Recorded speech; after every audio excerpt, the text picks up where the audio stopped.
Hello students, आज के student lecture में हम एसपी के चैप्टर नंबर 3 का question number 3 case study cover up करेंगे। तो इसका एक्सप्लेनेशन स्टार्ट करने से पहले मैं आपसे रिक्वेस्ट करूंगी कि अगर अभी तक आपने मेरे चैनल को सब्सक्राइब नहीं किया है तो प्लीज़ चैनल को सब्सक्राइब कीजिए एंड चैनल लिंक अपने फ्रेंड्स के साथ शेयर करना मत भूलिएगा एंड वीडियो को जरूर से लाइक कीजिएगा।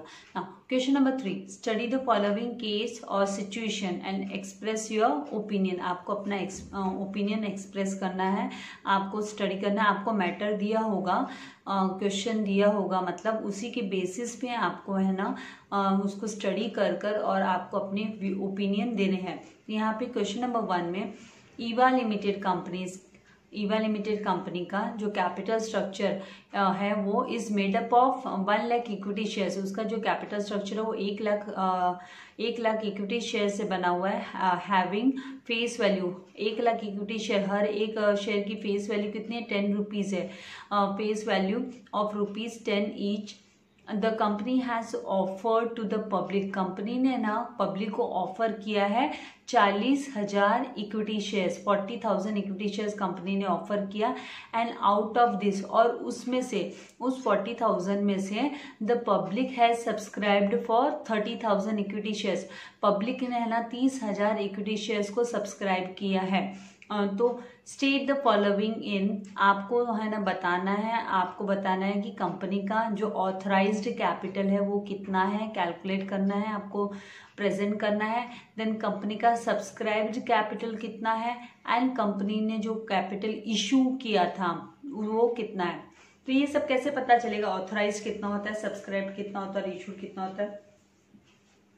तो मैं आपको एक हिंट भी देती हूँ मैं आपको कि आपका जो ऑथराइज्ड कैपिटल है वो सबसे हाईएस्ट, जो लार्जेस्ट अमाउंट है वो ऑथराइज्ड कैपिटल होगा। तो यहाँ पे जो है ना कैपिटल स्ट्रक्चर मेडअप ऑफ दिया हुआ है। कैपिटल स्ट्रक्चर मेडअप ऑफ मतलब ये ऑथराइज्ड कैपिटल है और इसमें से कंपनी ने ऑफर किया पब्लिक को। ऑफर्ड, ये जो ऑफर्ड है वो इशूड कैपिटल हुआ। ऑफर्ड वर्ड से आपको पता चलता है कि कंपनी ने इशू किया, ऑफर किया, पब्लिक को ऑफर किया। एंड उसके बाद में यहाँ पे सब्सक्राइब्ड तो क्लियरली दिया हुआ है कि कंपनी के जो शेयर्स है पब्लिक ने कितने सब्सक्राइब किए। तो सब्सक्राइब को फाइंड आउट करने में तो आपको कहीं पे भी डिफिकल्टी नहीं आएगी क्योंकि वर्ड आपका सेम है, सब्सक्राइब्ड कैपिटल, और यहाँ पे भी सब्सक्राइब्ड कितने हुए हैं इक्विटी शेयर्स, तो ये सेम है। लेकिन आपको authorised capital and issued capital find out करने के लिए एक तो आपको ऑथराइज्ड कैपिटल के लिए हिंट ये है कि जो largest number of equity shares है वो कभी भी ऑथराइज्ड यहाँ पे होंगे जब भी इस तरीके का आपको क्वेश्चन दिया रहेगा। तो यहाँ पर largest number 1 lakh equity shares की बात हो रही है। तो 1 लाख है इक्विटी शेयर्स है वो ऑथराइज्ड इक्विटी शेयर्स हो गए। तो आपको कैपिटल निकालना है। तो इसके लिए हमें क्या लिखना होगा, आंसर आपका ए पार्ट है वो authorised capital is equals to, authorised capital कितना होगा। तो आपको साइड में पहले सॉल्यूशन कर लेना है।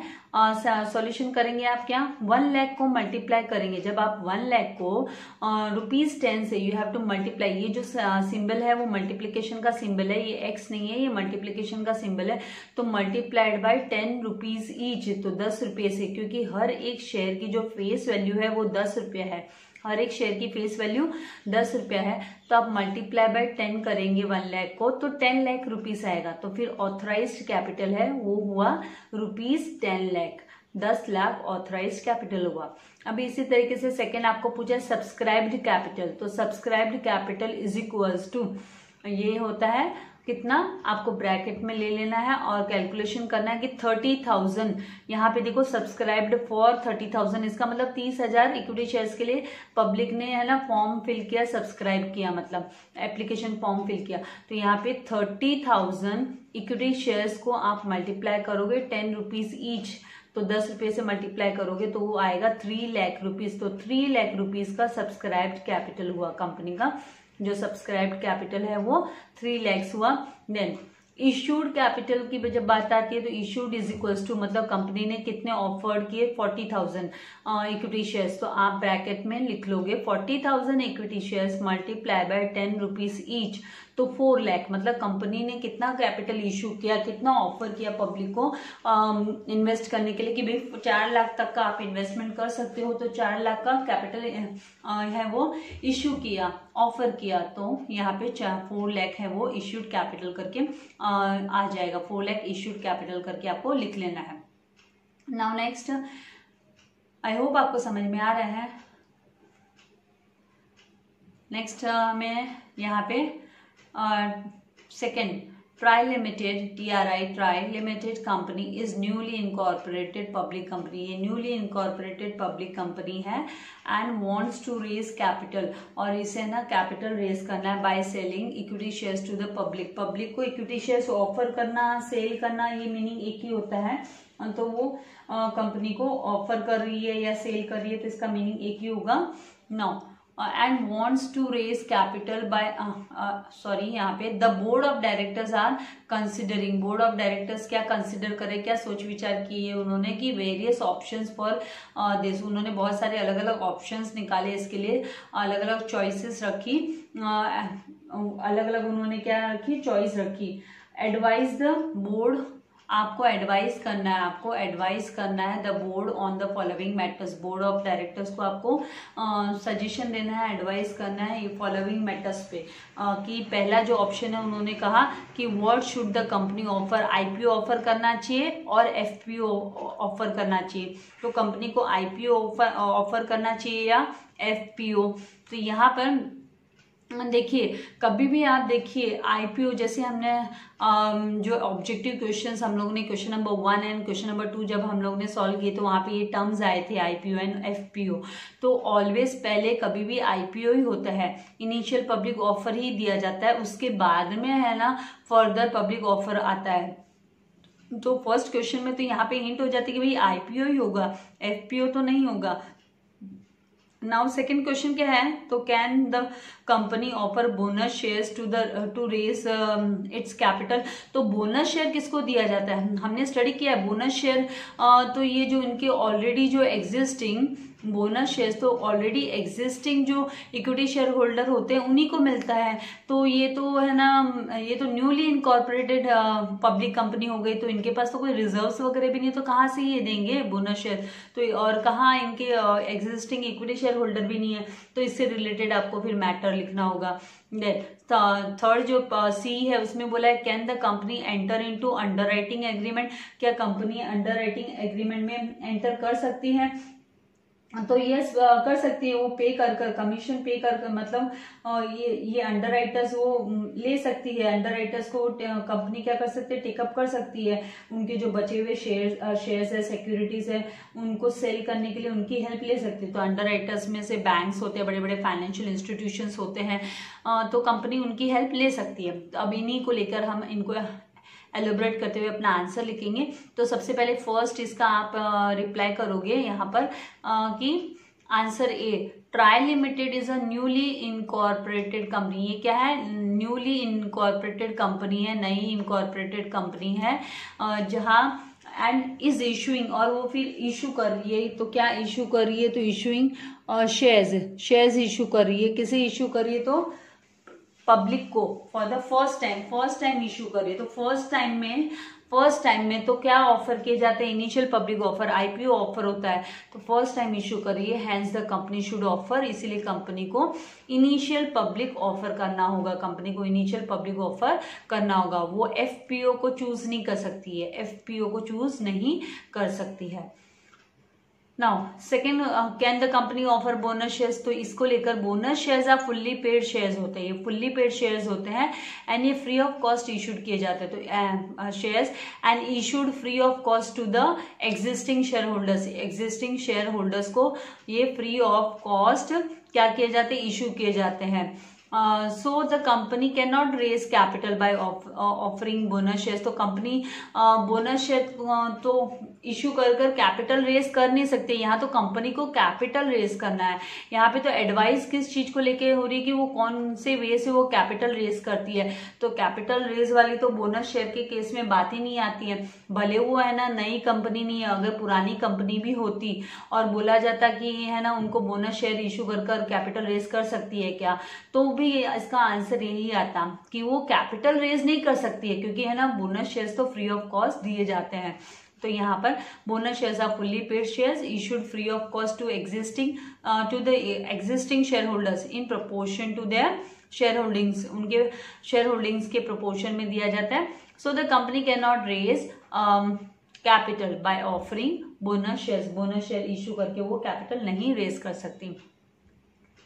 थर्ड ये जो क्वेश्चन है, company can enter into under writing agreement, तो हाँ अंडर राइटिंग एग्रीमेंट में कंपनी जा सकती है। तो उसके लिए यहाँ पर company can enter into an agreement with underwriters bye paying them a commission, उनको कमीशन पे करके, फ्री ऑफ कॉस्ट तो वो भी सर्विस नहीं देंगे, राइट। तो बैंक इसमें होते हैं बड़े बड़े जो बैंकर्स होते हैं, बैंक्स होते हैं एंड अदर फाइनेंशियल इंस्टीट्यूशंस होते हैं, तो टेक ओवर करते हैं, अंडरराइटर्स टेक ओवर करते हैं, मतलब अंडरराइटर्स को कंपनी अपॉइंट कर देती है। द अंडरराइटर्स क्या करते हैं, वो एश्योरेंस देते हैं कि भाई आपका जो अनसोल्ड शेयर्स होगा, अगर है ना पब्लिक ने सब्सक्राइब नहीं किया तो हम ले लेंगे।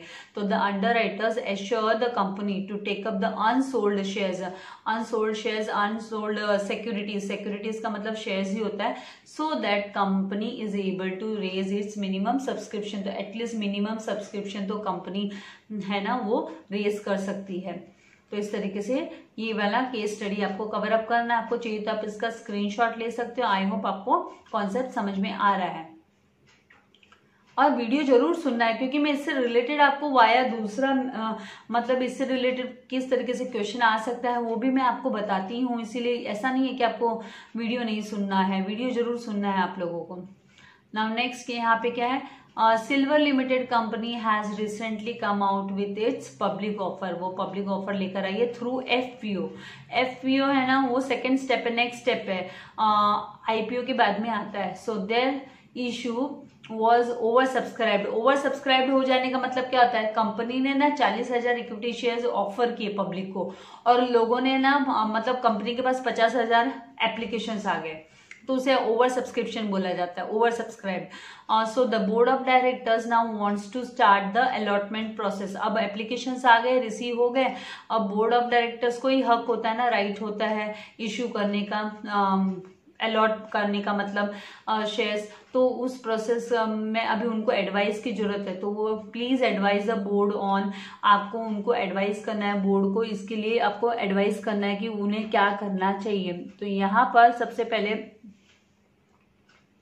जो बोर्ड ऑफ डायरेक्टर्स है उन्हें उन्होंने हमसे सजेशन मांगी, तो हमको उन्हें सजेशन देनी है, right.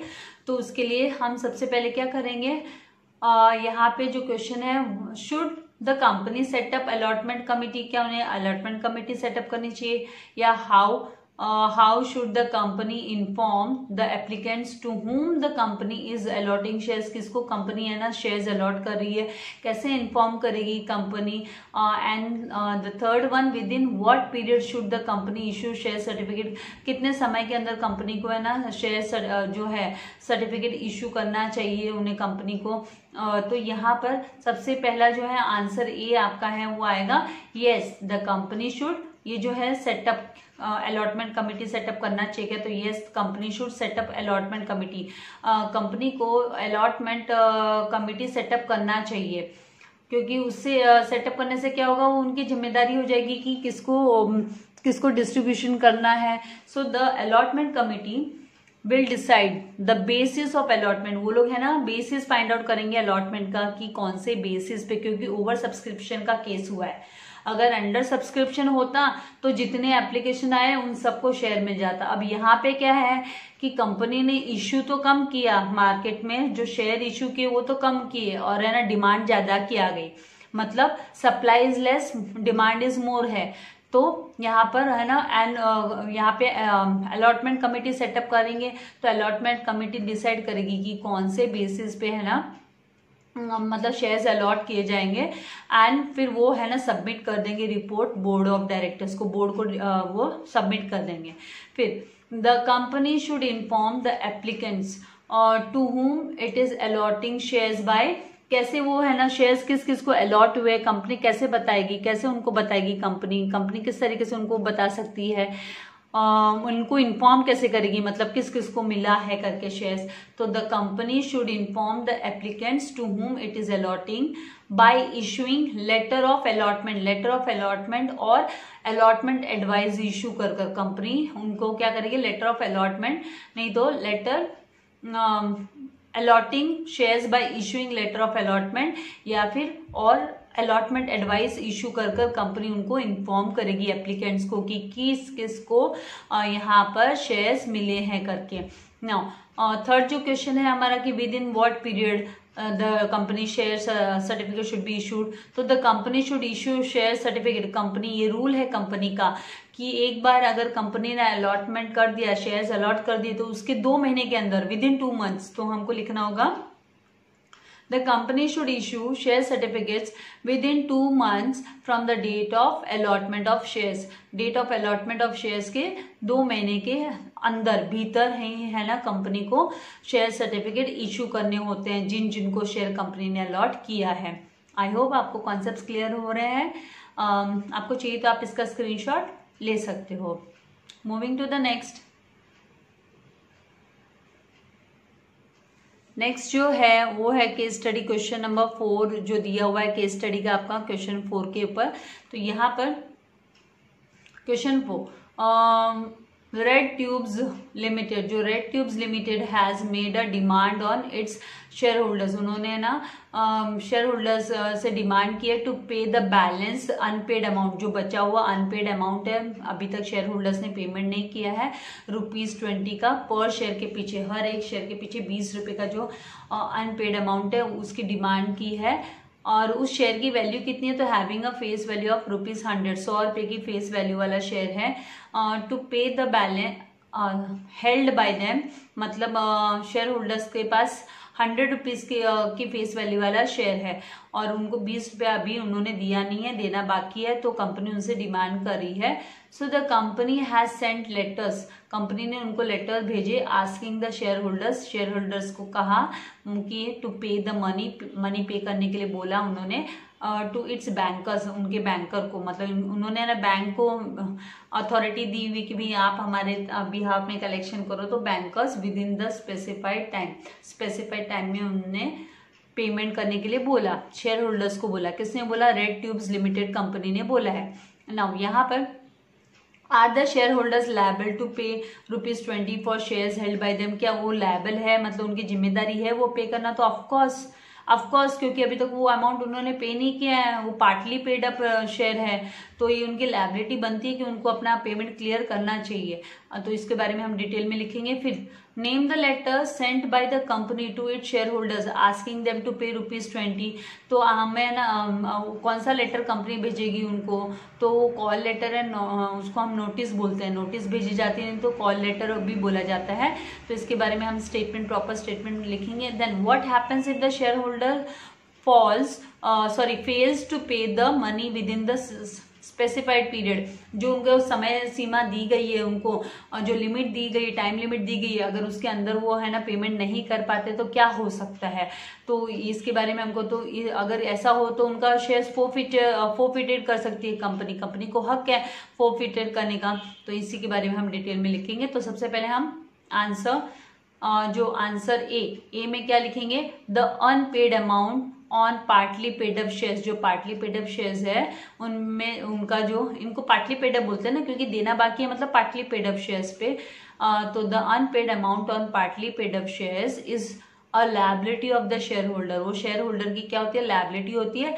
The share holders are liable to pay, इसलिए they are liable to pay ₹20, वो 20 रुपया पे करने के लिए लायबल है for the shares held by them, जो शेयर्स उनकी होल्डिंग उनके पास है तो उनके पीछे उनको वो 20 रुपया तो देना ही पड़ेगा। तो ये हमें लिखना है। देन सेकंड जो क्वेश्चन है कि कौन सा लेटर सेंड करती है, तो the company sends call letter slash, या फिर आप नोटिस भी बोल सकते हो, तो कॉल लेटर और notice to the share holders asking them to pay ₹20, उन्हें 20 रुपया पे करने के लिए कॉल लेटर भेज सकती है, नहीं तो नोटिस भेज सकती है कि भाई 20 रुपया जो अनपेड अमाउंट है वो हमको पेमेंट कर दो।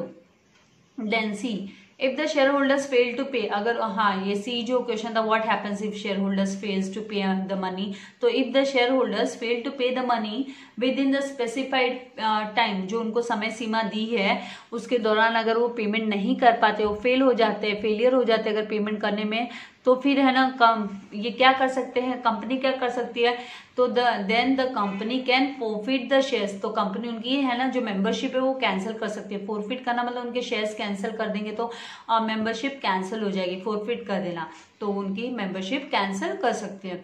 तो ये हुआ आपका क्वेश्चन नंबर 4 का आंसर। तो आई होप आपको समझ में आ रहा है। आपको कुछ नहीं, एग्जाम में थोड़ा इधर उधर नेम चेंज करके, कुछ थोड़ा सा वर्डिंग चेंज करके, इस तरीके से ही आएगा, कुछ हार्ड एंड फास्ट कुछ नया आने वाला नहीं। लेकिन आपको कॉन्सेप्ट अगर समझ में आ गए हैं तो आप इजीली है ना केस स्टडी को कवर अप कर सकते हो। और ऐसा नहीं है स्कोरिंग है, आपको अच्छे से करना है तो फुल मार्क्स मिलते हैं। 2-3 लाइन तो लिखनी है आप लोगों को। आपको चाहिए तो आप इसका स्क्रीनशॉट ले सकते हो। हम आगे मूव करते हैं। अभी क्वेश्चन नंबर जो 5 है, क्या क्वेश्चन नंबर 5 में क्या बोला गया है, किसकी केस स्टडी करनी है हमें। तो यहाँ पे question number 5, X owns 100 shares, X के पास 100 शेयर्स है, वाइल वाई ओन्स 500 शेयर्स, और वाई के पास है ना 500 शेयर्स है of red tubes limited company के। एक्स के पास 100 शेयर्स एंड वाई के पास 500 शेयर्स है, मतलब वो लोग दोनों है ना 100 शेयर की होल्डिंग रखते हैं रेड ट्यूब्स लिमिटेड में, दोनों भी शेयर होल्डर है। The company has asked all it's share holders, company ने उनके सारे के सारे शेयर होल्डर्स को बोला है to pay the balance unpaid amount, कि बैलेंस अनपेड अमाउंट पे कर दो ₹20, जो 20 रुपया अनपेड अमाउंट है वो पेमेंट कर दो। अभी ये सिमिलर सा ही है ना जो हमने 4th क्वेश्चन किया, उसी के हिसाब से आगे एक्सपेंड किया इसको, कि है ना रेड ट्यूब्स के दो जो शेयर होल्डर है एक्स एंड वाई, तो उन सबको उन्होंने कंपनी ने रिमाइंडर दिया कि भाई आप अपना अनपेड अमाउंट पे कर दो। X page the full money demanded by the company, x पूरा का पूरा अमाउंट पे कर देता है, कंपनी ने जितना डिमांड किया उतना पूरा का पूरा पे कर देता है। And Y who is in the bad financial position, Y की जो फाइनेंशियल पोजीशन है वो बहुत बैड है, उसकी कंडीशन वैसी नहीं है, ही इज अनेबल टू पे एनी मनी, वो कुछ अमाउंट नहीं पे कर सकता है। तो अब क्या होगा, तो यहाँ पे आपको क्या होगा, क्वेश्चंस पूछा है, अब क्या करना है। तो ए क्वेश्चन में पूछा can the company forfeit the shares of Y, Y के शेयर्स कंपनी क्या फॉरफिट कर सकते, तो ऑफकोर्स कर सकते, क्योंकि वो पे ही नहीं कर रहे तो करेगी ना कंपनी। सेकेंड बी में बोला can the company forfeit the shares of x, नहीं, एक्स जब पूरा का पूरा पेमेंट कर रहा है तो कंपनी क्यों उसके फॉरफिट करेगी शेयर्स, ठीक है। Then can X transfer his shares, क्या एक्स अपने शेयर्स को ट्रांसफर कर सकता है, हाँ कर सकता है, क्योंकि उसका फुल्ली पेड शेयर्स है वो ट्रांसफर कर सकता है। तो इसी के बारे में हम अभी आगे डिटेल में प्रॉपर हमको जैसे पैटर्न, तो आपको कैसे जब आप क्वेश्चन रीड करते हो तो उसी टाइम पे आपके माइंड में क्लिक हो जाना चाहिए कि आपको किसके लिए क्या शब्द लिखना है, क्या नहीं लिखना है, कैसे आएगा आपका, तो वो सब आपको है ना क्लिक हो जाना चाहिए। तो क्वेश्चन रीड करने के टाइम पे वो कब होता है, जब आप है ना वेल एक्वेंटेड होते हो, आपने अच्छे से स्टडी की है तो ऑटोमेटिकली माइंड में क्लिक हो जाता है। जैसे अभी मैंने आपसे बोला यस नो, हमने एक काम तो कर लिया, हमको पता चल गया क्या क्या लिखना है। तो यहाँ पे आंसर 5 में हम ए जो पार्ट है उसमें लिखेंगे the unpaid amount on partly paid up shares is a liability of the share holder, वो शेयर होल्डर की लायबिलिटी होती है, उन्हें पे करना चाहिए। If the share holder fails to pay the calls, अगर है ना शेयर होल्डर अपना कॉल मनी, इसको कॉल मनी बोलते हैं बैलेंस अनपेड अमाउंट के लिए, जब कॉल मतलब रिमाइंडर दिया जाता है तो कॉल मनी अगर नहीं पे करता है the company can forfeit the share, तो फिर कंपनी है ना शेयर फॉरफिट कर सकती है, उनकी मेंबरशिप कैंसिल कर सकती है। So company can forfeit the shares of Y, इसके लिए कंपनी यहाँ पर है ना वाई क्वेश्चन के हिसाब से जा रहे हैं, क्योंकि वाई इज अनेबल टू पे, उसकी बैड फाइनेंशियल पोजीशन है, ही इज अनेबल टू पे एनी मनी, कुछ भी पैसा नहीं दे सकता है, तो फिर उसका कंपनी क्या करेगी, फॉरफिट कर देगी, शेयर्स फॉरफिट कर देगी। अभी बी में क्या है, can the company forfeit the shares of x, know the company can not forfeit the shares of X, क्यों नहीं करेगी, क्योंकि उसने है ना फुल पेमेंट किया